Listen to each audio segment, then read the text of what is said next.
I mean, you'd be quite surprised as to how much resistance there is in just giving out your emails, right? Like, I mean, I subscribe to a ton of newsletters and just give it out like so willingly because I really want to just know or just get sort of behind the scenes of what's going on in that sort of company. But I notice like it's really aversive. A lot of people feel like my email is the key to my entire Yeah, sort of totally. information hub. You know, you cannot have it. But I'm really glad to know like such a simple trick and just filling up such a huge market gap without having so much, like you said, marketing expenses can actually draw in that many potential use cases, potential subscribers.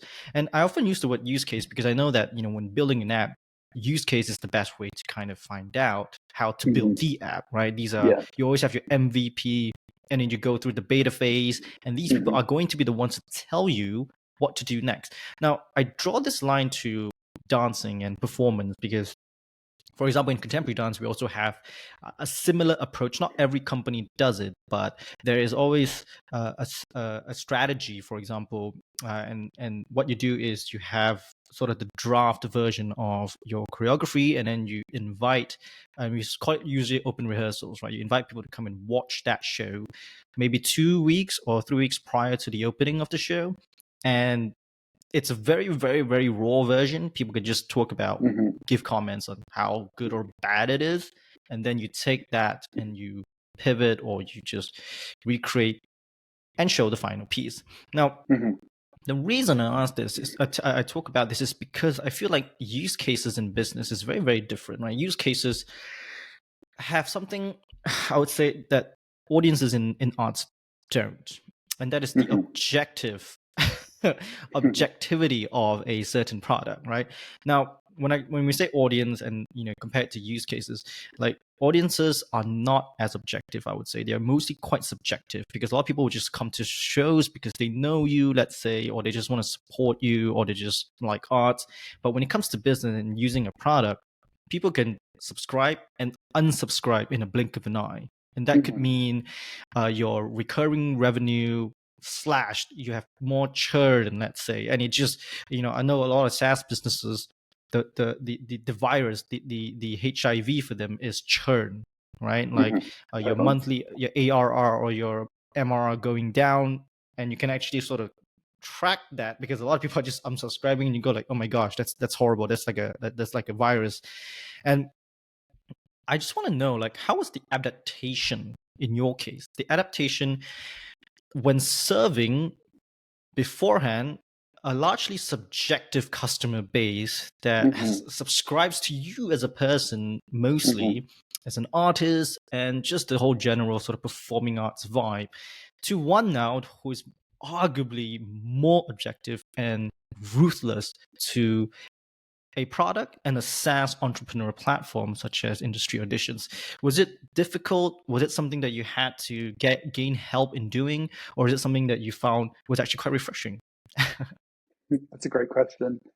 I think with anything new in software, there's always resistance. People trust and love what they know.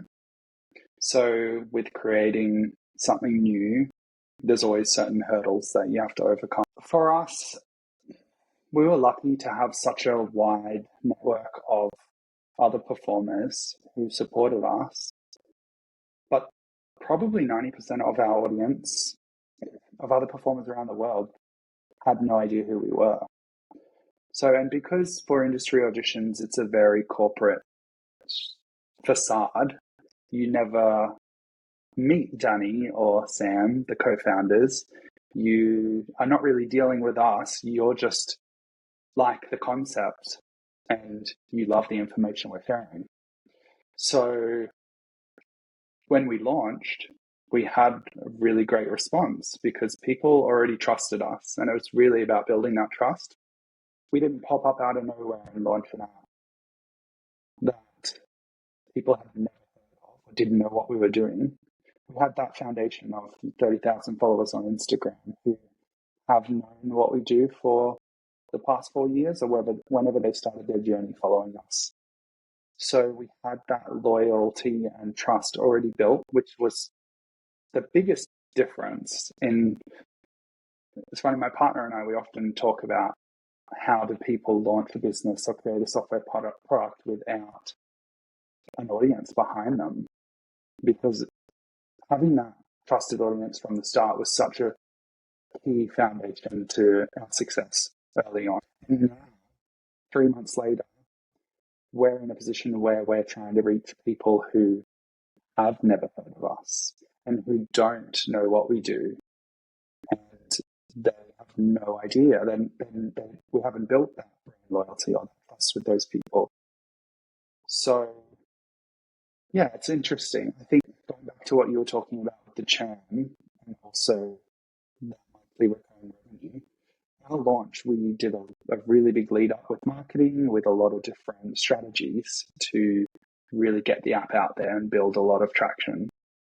And I think during that, we did target a lot of people who didn't really know what we do and who just saw auditions, or who were those parents that I talked about prior that would do anything for their kids. So we did get a lot of those subscribers who probably got in there and were a bit like, this isn't really for me. Which to us, you can't be offended by that. The 1 month did come around and we did see that dip, natural dip after, the churn of all those consumers who, weren't of the age or weren't of the interest target group. Maybe they got hit by a Facebook ad and they were inspired to download the app and they signed up. So moving past that, definitely you hold your breath for sure, because you see that dip in numbers.